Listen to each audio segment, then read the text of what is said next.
اب یہاں ایک مستقل عنوان قائم کیا ہے اس کتاب میں ذکر سے متعلق،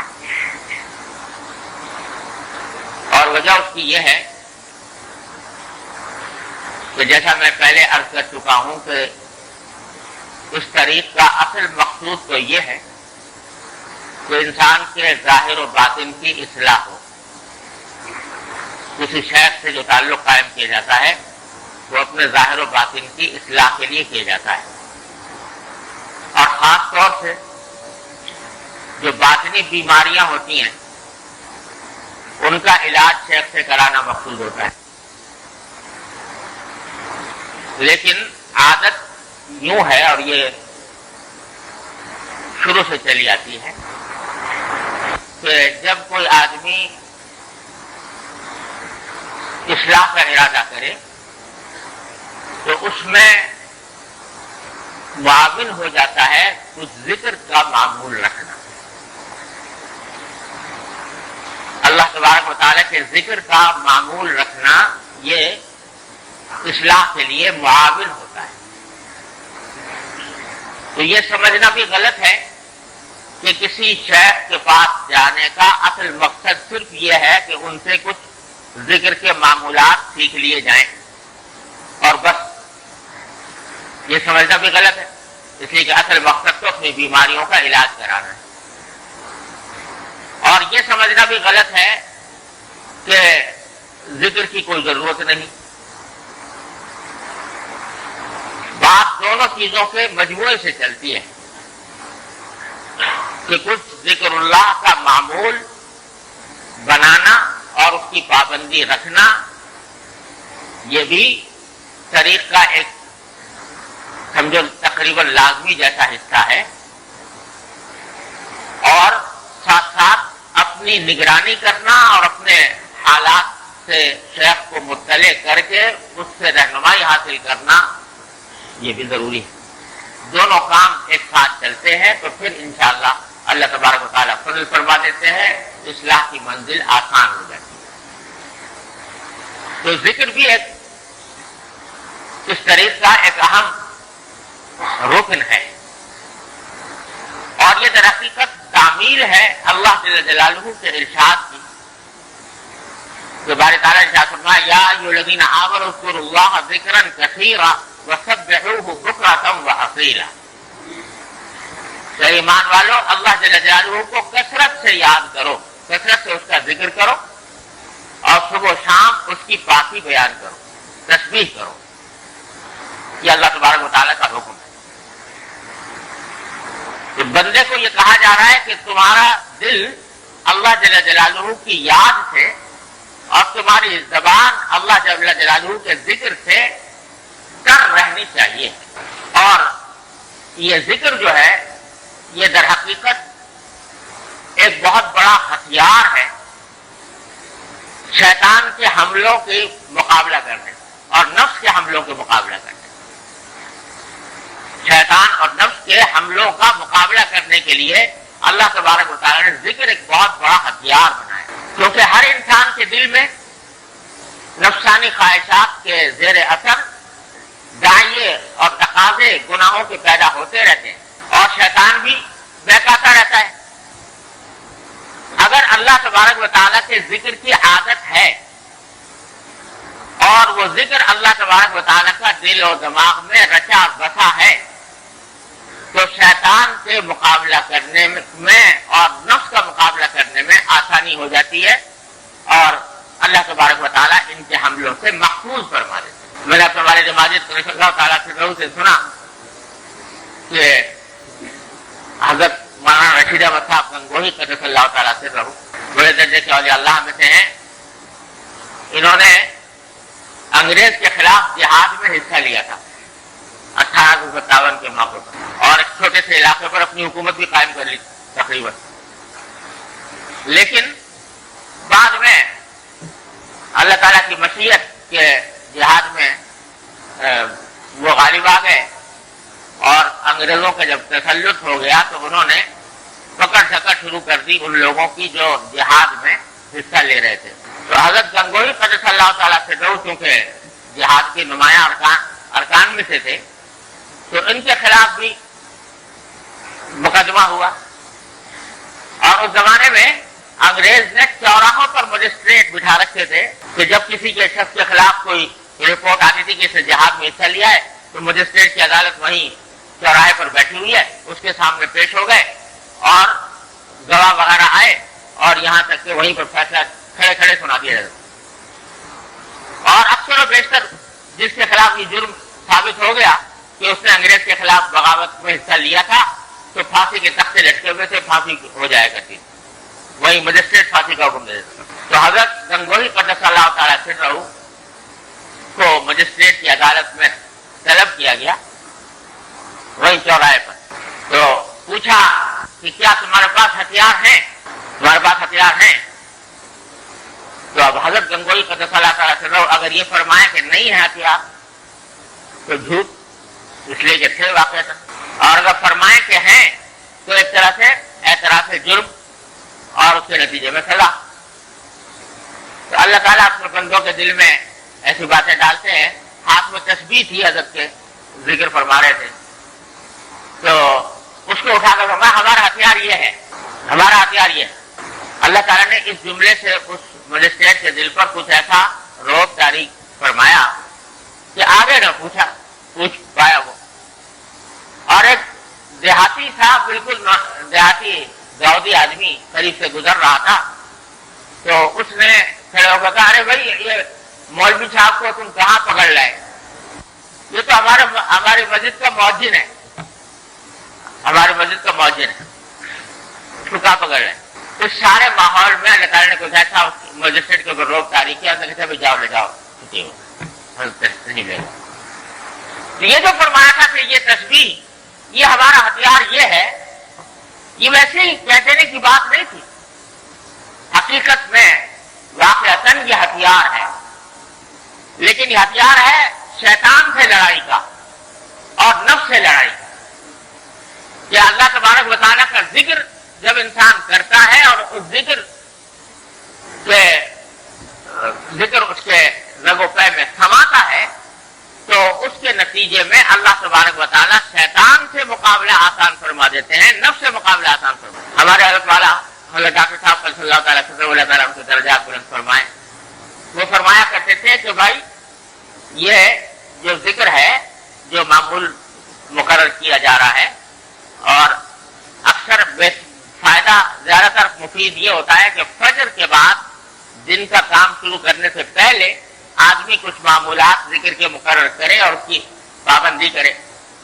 تو ہمارے حضرت والا فرمایا کرتے تھے کہ یہ جو ذکر ہے صبح کا یہ درحقیقت تقویت کے لیے ہے کہ سارے دن جو کام کرو گے آگے جا کر اس کے لیے قوت حاصل ہو. اور کبھی ایک مرتبہ پوچھنے لگے کہ بھائی گھر سے چلے تو ناشتہ کیا تھا کہ نہیں؟ ہم نے حضرت کیا تھا. کہا کہ روٹی اور انڈے کا ناشتہ کیا تھا یا کچھ اور؟ ہم سمجھا. ہم نے کہا حضرت ناشتے کی بات پوچھ رہے ہیں، بتا دیا کیا ناشتہ کیا تھا. کہا کہ نہیں، اصل ناشتہ یہ ہے صبح کو کہ اللہ تبارک و تعالیٰ کا ذکر کر کے نکلو بازار میں، جہاں جاؤ کام پر نکلو. تو جیسے ناشتہ آدمی صبح کو کرتا ہے اس لیے کرتا ہے کہ تاکہ بدن میں تقویت حاصل ہو اور پھر آج جو فرائض منصبی اس کو ادا کرنے ہیں وہ ناشتے کے ذریعے اس میں قوت حاصل ہو. تو اسی طرح جب تم باہر نکل رہے ہو ایسی کارگاہ حیات میں نکل رہے ہو کہ جہاں کہیں نفس کا حملہ ہوگا، کہیں شیطان کا حملہ ہوگا، کہیں گناہ کے تقاضے پیدا ہوں گے، کہیں معصیت کے دائیں پیدا ہوں گے، تو اس کارزار میں نکلنے سے پہلے اپنے لیے تقویت کا سامان کر لو، اللہ تعالیٰ کا ذکر کرو. یہ ذکر انشاءاللہ تمہیں شیطان اور نفس کے حملوں سے محفوظ رکھے گا. تو بات یہ ہے کہ یہ ذکر اللہ تبارک و تعالیٰ نے بڑی عجیب چیز بنائی ہے. اور میں کیا کرتا ہوں کہ جو اللہ تعالیٰ فرما رہے ہیں کہ میرا ذکر کثرت سے کرو، اذکروا اللہ ذکرا کثیرا، تو کیا اللہ تبارک و تعالیٰ کو ہمارا ذکر کرنے سے کچھ فائدہ پہنچتا ہے یا اس کو کوئی مزہ آتا ہے؟ اللہ تبارک و تعالیٰ کو میرا بندہ میرا ذکر کر رہا ہے. ظاہر ہے اللہ جل جلالہ کی ذات تو ایسی بے نیاز ہے کہ ساری کائنات باری تعالیٰ کے ذکر سے بے نیاز، ذکر سے خالی ہو جائے، معصیت پر کمر بستہ ہو جائے تو اس کی عظمت و جلال میں ایک حبہ کمی نہیں آتی. اور ساری کائنات ہر وقت اللہ تعالیٰ کے سامنے سجدے میں پڑی رہے تو اس کی عظمت و کبریائی میں کوئی اضافہ نہیں ہوتا. وہ جو کچھ ہے بے نیاز ہے ہمارے ذکر سے، ہماری عبادت سے، ہماری تسبیحات سے، ہماری طاعات سے بے نیاز ہے اس کی ذات. تو جب ہم سے کہہ رہے ہیں کہ تم میرا ذکر کثرت سے کرو تو ان پہ تو کوئی فائدہ ہے نہیں. فائدہ جو کچھ ہے وہ ہمارا ہے.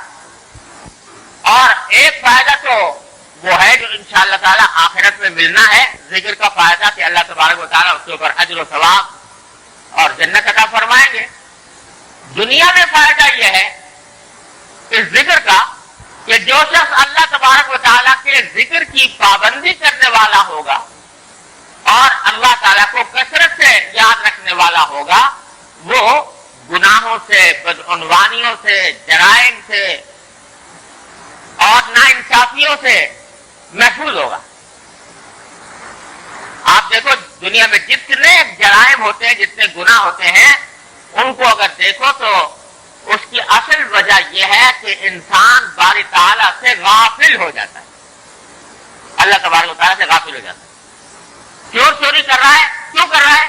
اللہ تعالیٰ سے غافل ہے.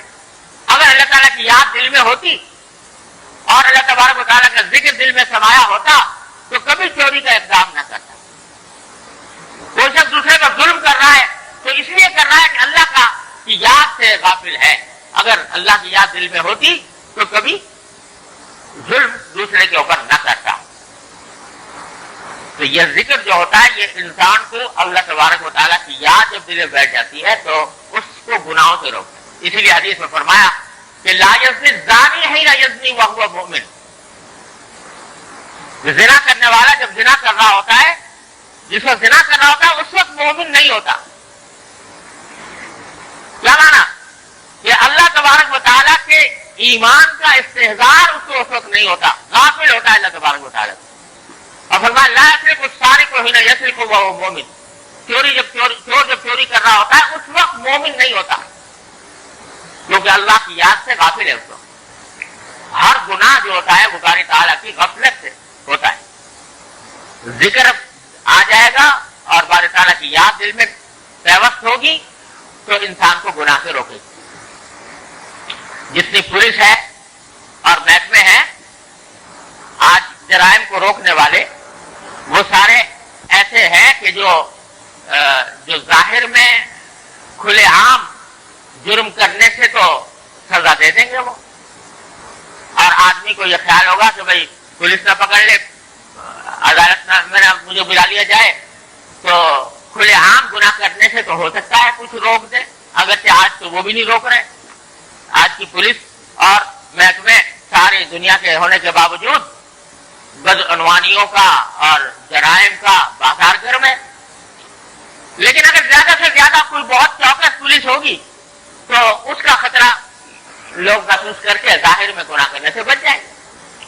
لیکن رات کی تاریکی میں، جنگل کی تنہائی میں، خلوتوں میں جہاں کوئی دیکھنے والا نہ ہو، وہاں کون پیارا بٹھائے انسان کے اوپر؟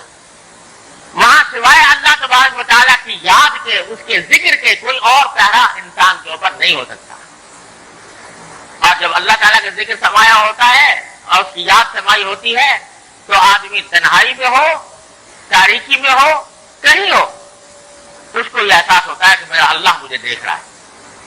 صحابہ کرام کے واقعات کہ ان کو خود حاضر ہو کر رسول کریم صلی اللہ علیہ وسلم کی خدمت میں اور اپنے اوپر سزا جاری کروا رہے ہیں.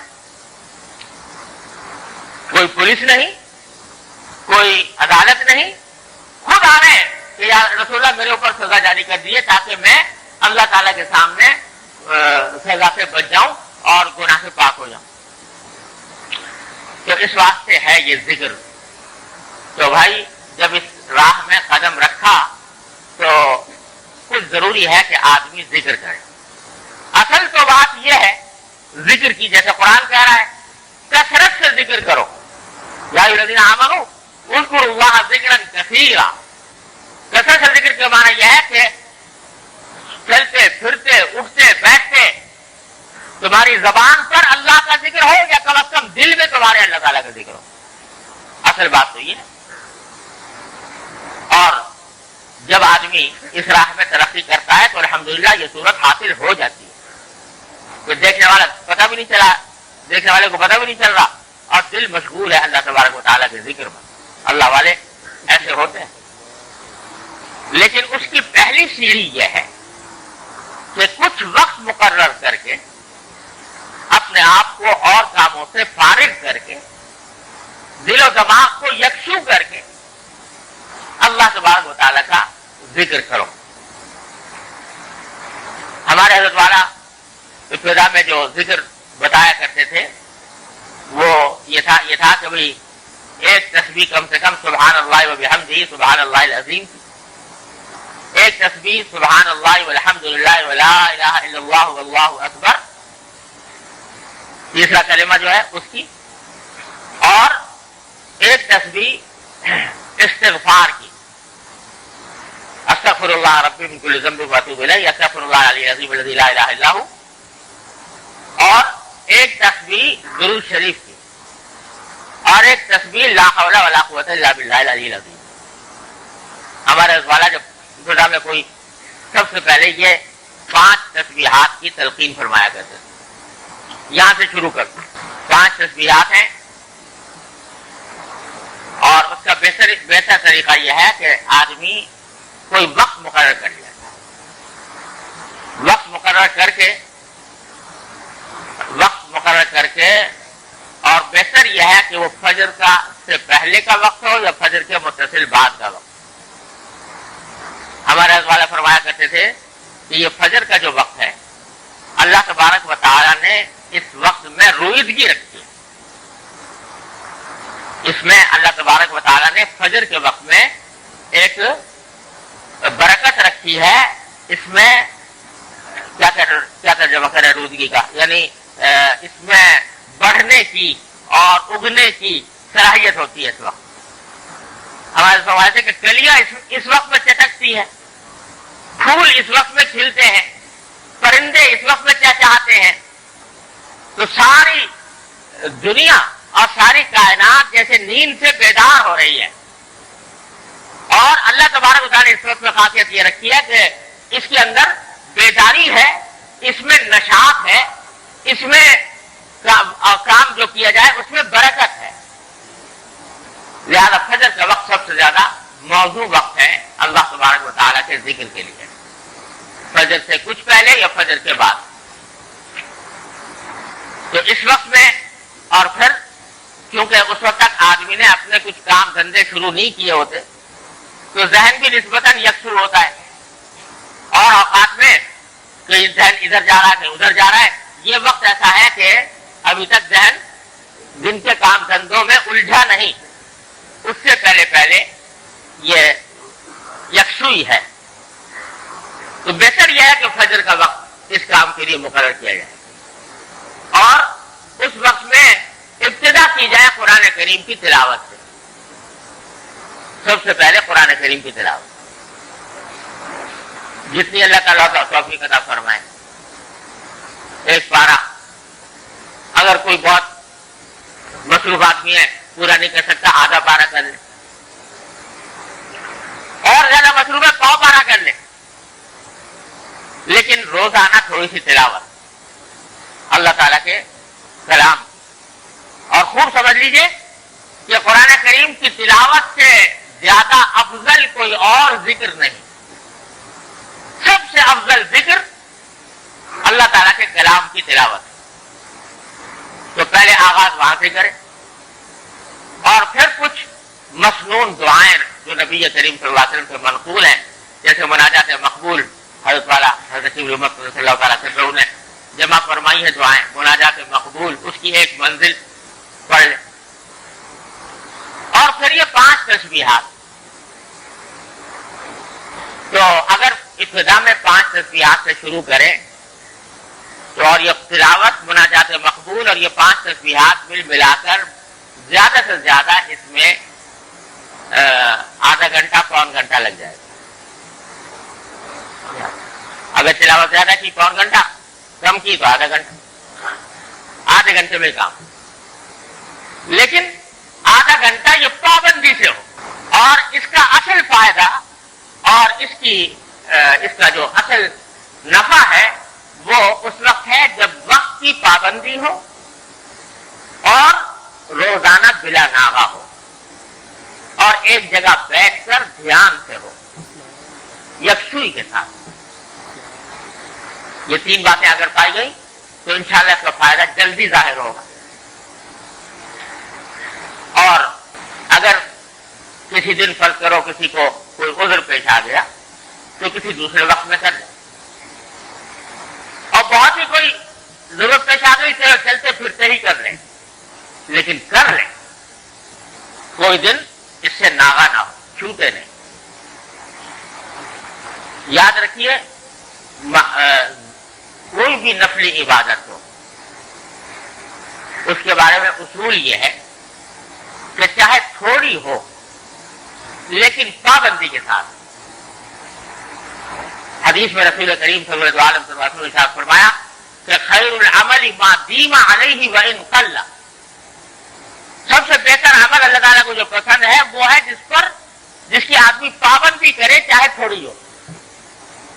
لہذا ہمارے سارے بزرگوں کا ارشاد اور ان کی تعلیم یہ ہے کہ معمولات جو اپنے مقرر کرو ذکر کے، وہ چاہے اتنے مقرر زیادہ نہ کرو کہ اس کو نبھا کر نہ کر سکو اور پابندی سے نہ کر سکو.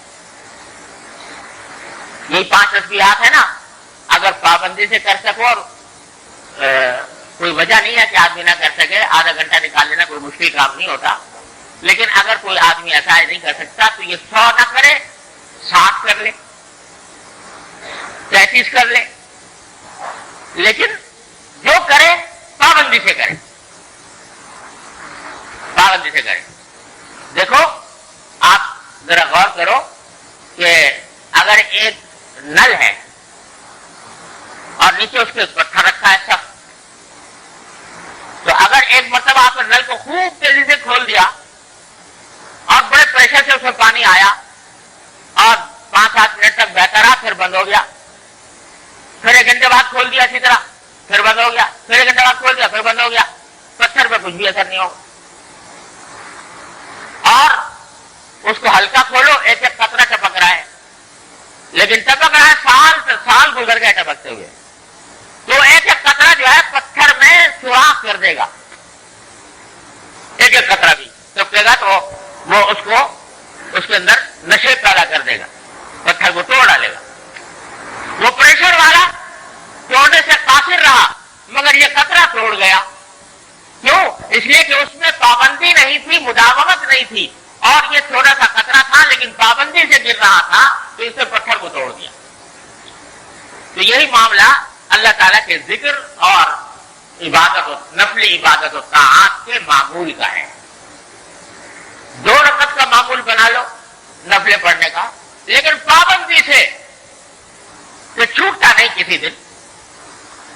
اور ایک صورت یہ ہے کہ ایک دن تم نے 12 رکعتیں پڑھ لی، دوسرے دن 8 پڑھ لی، تیسرے دن 6 پڑھ لی، چوتھے دن غائب ہو گئے اور 1 ہفتے تک غائب رہے، پھر 12 پڑھ لی اور 8 پڑھ لی.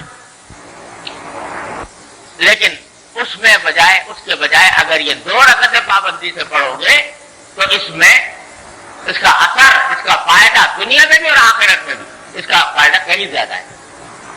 ایسے ہی ذکر کا معاملہ ہے.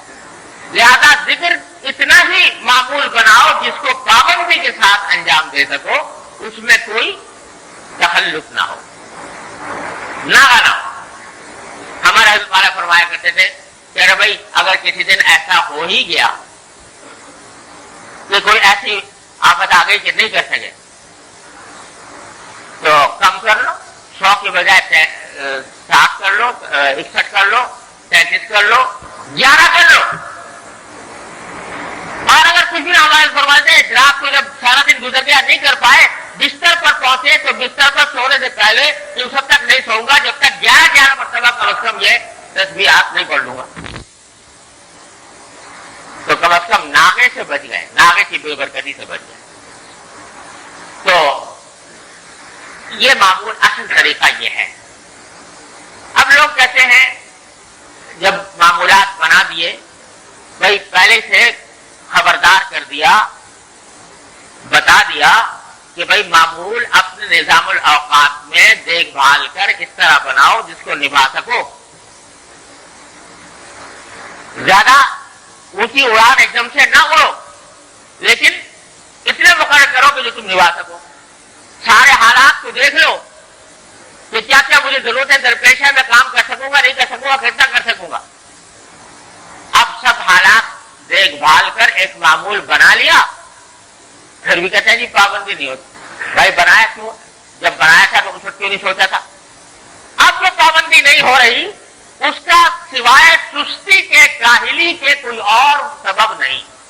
جب سارے حالات دیکھ کر معمول بنایا تھا اور پھر اب چھوڑ رہے ہیں تو سوائے سستی اور کاہلی کے کوئی اور سبب نہیں. اور جیسا پہلے بھی عرض کیا تھا, سستی کا کوئی علاج چستی کے بغیر نہیں ہوتا. کوئی ایسا نسخہ نہیں ہے جو تمہیں گھول کر پلا دیا جائے اور وہ سستی دور ہو جائے. سستی کا علاج تو یہی ہے کہ جب سستی ہو رہی ہے تو سستی کا مقابلہ کرو, زبردستی اپنے آپ کو مجبور کرو کہ نہیں یہ کام کرنا ہے. تو اس کا کوئی حل اس کے سوا نہیں. اور اللہ تعالیٰ نے جیسا میں نے عرض کیا تھا, ہمت میں انسان کی ایسی طاقت رکھی ہے کہ جب انسان ہمت کر لیتا ہے تو سستی بھاگ جاتی ہے. ایک مرتبہ اگر آدمی ڈٹ جائے اس سستی کے مقابلے میں تو اللہ تبارک و تعالیٰ اس کو پہنچا دیتے ہیں. تو بھائی اصل بات یہ ہے کہ تھوڑا سا یہ پہلی سیڑھی ہے ذکر کی طرف بڑھنے. جب آدمی وقت مقرر کر کے, جگہ مقرر کر کے, یکسوئی کے ساتھ آدھا گھنٹہ کم از کم اسے نکال لیا اللہ تبارک و تعالیٰ کے ذکر کا, تو جب یہ کام کچھ عرصے کرے گا تو انشاءاللہ تعالیٰ اس کے انوار و برکات اپنی زندگی میں محسوس ہوں. اور یہ جو معصیتوں کے اور گناہوں کے تقاضے دل میں پیدا ہوتے رہتے ہیں انشاءاللہ اس میں بھی فرق آئے گا. پھر جب ایک عرصہ اس طرح گزر جائے تو پھر اپنے شیخ کی رہنمائی میں اس ذکر کے اس پہلی سیڑھی سے اور آگے بڑھنے کی فکر کی جاتی ہے. اس کے انشاءاللہ رفتہ رفتہ کر کے اس کے بیانات یہاں پر آئیں گے. لیکن جو پہلا آج سبق ہے ہمارا وہ یہ ہے کہ کچھ وقت اپنا مقرر کر لیں جو ذکر کے لیے خاص ہو.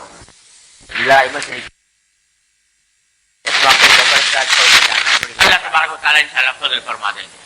اور یہ جو مقصود ہے کہ اللہ تعالیٰ کی یاد دل میں بیٹھے, اللہ تعالیٰ کے ساتھ تعلق مضبوط ہو, اللہ تعالیٰ کے سامنے حاضر ہونے کا استعداد اور دھیان رہے, یہ انشاءاللہ اس سے حاصل ہو رہا شروع ہوگا. اب ذکر سے متعلق کچھ اہم باتیں ہیں جو حضرت والا نے یہاں بیان فرمائی ہیں, وہ میں پڑھتا ہوں. فرمایا کہ مبتدی کو اجازت ہے کہ خواہ آنکھ کھولے ہوئے نماز پڑھے یا بند کر کے. اکثر سفراوی یا سوداوی قیود سے متوحش ہوتے ہیں, خصوص جبکہ اس کے ساتھ ذوق بھی منظم ہو جائے. اور ذوق مقتضی تکثیر قیود کو نہیں بلکہ مقتضی تقلیل قیود کو ہے. قیود سے جو اصل مقصود ہے تاثر, خود وہی کام ذوق دے دیتا ہے. یہ مسئلہ ہے, آپ نے بھی سنا ہوگا کہ نماز جب آدمی پڑھے, نماز بھی ذکر کا ایک حصہ ہے اس لیے ذکر کے باب میں لا رہے ہیں, اور ذکر ہی کے اوپر بھی یہی بات صادق آتی ہے جو نماز کے بارے میں فرمائی گئی ہے کہ نماز کے بارے میں آپ نے یہ کہیں پڑھا ہوگا کہ نماز آنکھیں بند کر کے نماز پڑھنے کو فقہاء کرام نے مکروہ کہا ہے. آنکھیں بند نہ کرو بلکہ کھول کر نماز پڑھنی چاہیے. ایک بزرگ کا واقعہ لکھا ہے کہ وہ نماز خشوع و خضوع سے پڑھتے تھے لیکن آنکھیں بند کر کے پڑھا کرتے تھے. تو ایک دن ان کو عالم کشف میں یا عالم خواب میں دکھایا گیا کہ ایک بہت حسین و جمیل خاتون ہے اور بڑی متناسب جسم والی خاتون ہے مگر نابینا ہے, آنکھ سے دیکھ نہیں سکتی. پوچھا کہ یہ کون ہے؟ تو جواب یہ ملا کہ یہ تمہاری نماز ہے. نماز جو تم پڑھتے ہو یہ ایسی ہے کہ ویسے تو اور سب ٹھیک ٹھاک ہے لیکن آنکھیں بند کر کے پڑھتے ہو تو اس کا جو مثال عالم مثال میں اس کی شکل یہ ہے کہ ہے تو حسین و جمیل خاتون لیکن آنکھ میں بینائی نہیں. تو اس لیے عام فقہاء کرام نے یہ بات لکھی ہے کہ نماز میں آنکھیں بند کر کے نماز پڑھنا مکروہ ہے, کھول کے پڑھنی چاہیے. سنت یہی ہے, رسول کریم صلی اللہ علیہ وسلم آنکھیں کھول کر نماز پڑھا کرتے. تو حضرت فرما رہے ہیں کہ ویسے تو اصل مسئلہ یہی ہے لیکن جو آدمی ابھی مبتدی ہے, سیکھ رہا ہے اور ابھی اس نے اصلاح کے راستے میں قدم رکھا ہے, تو اگر اس کو خشوع حاصل نہیں ہوتا آنکھ بند کیے بغیر, اگر آنکھیں کھول کر نماز پڑھتا ہے تو خیالات کی بوچھاڑ ہوتی ہے, خیالات کا ایک طوفان ہوتا ہے جو مسلط ہو جاتا ہے اور خشوع حاصل نہیں ہوتا. تو فرماتے ہیں کہ اس کو اجازت ہے کہ وہ چاہے آنکھ کھول کے پڑھے چاہے بند کر کے پڑھے. اور اس کی جو سند ہے وہ بھی فقہاء کرامی کا قول ہے. فقہاء کرامی فرماتے ہیں کہ ویسے تو آنکھ بند کرنا مکروہ ہے لیکن اگر کسی کو نماز میں خشوع اس کے بغیر حاصل نہ ہوتا ہو تو اس کے لیے جائز. تو یہاں پر حضرت فرماتے ہیں کہ اگر بند کر کے بھی پڑھ لے تو کوئی حرج نہیں. ابتدا میں جب عادت پختہ ہو جائے گی خشوع کی تو پھر انشاءاللہ کھول کے بھی پڑھے گا تو خشوع حاصل ہو جائے. یہی معاملہ ذکر کا ہے کہ ذکر جو ہے وہ عام حالات میں کھلی ہوئی آنکھوں سے کرنا چاہیے لیکن اگر شروع میں کسی شخص کو ذکر میں خشوع حاصل نہیں ہو رہا تو آنکھ بند کر کے بھی اگر کر لے تو کوئی حرج نہیں. اور وہ فرمایا کہ اصل میں زیادہ قید شرطیں لگانے سے بعض اوقات آدمی اصل کام ہی سے محروم ہو جاتا ہے. اس کو اگر زیادہ شرطیں لاؤ, ایسے بیٹھو اور اس طرح تصور کرو اور اس طرح آنکھیں بند کر نہ کرو, آنکھ کھلا رکھو, یہ قید شرطیں اگر لگائیں گے تو بعض اوقات مبتدی جو ہے بیچارہ وہ گھبرا کے بھاگی جائے گا. تو اس واسطے بہتر یہ ہے کہ اس کے اوپر ایسی شرطیں نہ لگائی جائیں. اللہ, ایک صاحب نے لکھا اور یہ وہ حالت ہے جو اکثر و بیشتر ابتدا میں لوگوں کو ذکر کی جب شروع کرتے ہیں تو اکثر و بیشتر آج کل یہ حالات پیش آتے ہیں. ایک صاحب نے اپنا حال لکھا, وہ یہ ہے کہ ذکر طبیعت پر بہت بار معلوم ہوتا ہے, جب کرنے بیٹھتا ہوں دل گھبرا اٹھتا ہے. یہ جب شروع میں آدمی ذکر شروع کرتا ہے تو بالکل ابتدا اگر جب کر رہا ہوگا تب تو ذرا خوب جوش و خروش ذوق شوق سے کیونکہ متوجہ ہوا ہے تو ذرا شروع میں کچھ اس کو لطف بھی آئے گا, کچھ تھوڑا سا دل بھی لگے گا. لیکن جب ذرا ایک آدھ نشستیں ہو گئی تو اب اس کے بعد ایک دم سے دل گھبراہٹ ہو جائے. یہ شیطان قید کرنے ہوتے ہیں انسان کو خراب کرنے کے لیے. تو دل گھبرانے لگتا ہے کہ دل چاہتا ہے کہ جلدی سے چھوڑ کے چلا جاؤں. تو ایک صاحب نے یہ بات دیکھی, اب طبیعت پر بہت بار معلوم ہوتا ہے اور دل گھبرا اٹھتا ہے. تو اس واسطے پریشانی ہے. اس میں کیا ہوتا ہے کہ ایک طرف تو دل گھبرا رہا ہے, کیا نہیں جا رہا کام صحیح طریقے سے, اوپر سے یہ دل پر فکر سوار ہوتی ہے کہ یہ سب تمہیں بیکار ہو رہا ہے کام, کیونکہ دل تو لگ نہیں رہا اور طبیعت حاضر نہیں ہو رہی, خشوع پیدا نہیں ہو رہا اور محنت فضول ہو رہی. دماغ میں یہ بات بیٹھ جاتی. نتیجہ یہ کہ شیطان پھر چھڑوا دیتا ہے کہ بھئی ایسا جب دل تیرا لگتا نہیں، ذکر کا اثر فائدہ حاصل نہیں ہو رہا، تو تیرا خام خواہ وقت ضائع کرنے سے کیا حاصل، دل چھوڑ بیٹھ جا، چھوڑ دے. تو چھڑا دیتا ہے شیطان.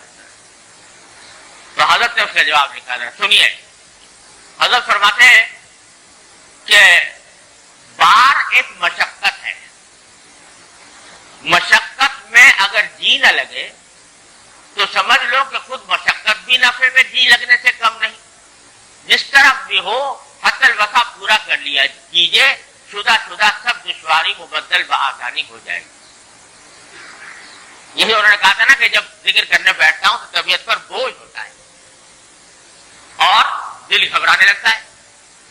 تو حضرت فرما رہے ہیں کہ اگر یہ دل پر بوجھ ہو رہا ہے تمہارے ذکر کرنے کے، یہ کیا اس کا کیا مطلب ہے کہ مشقت ہو رہی ہے، ذکر کرنے میں مشقت ہو رہی ہے، دل گھبرا رہا ہے مگر مشقت ہو رہی ہے.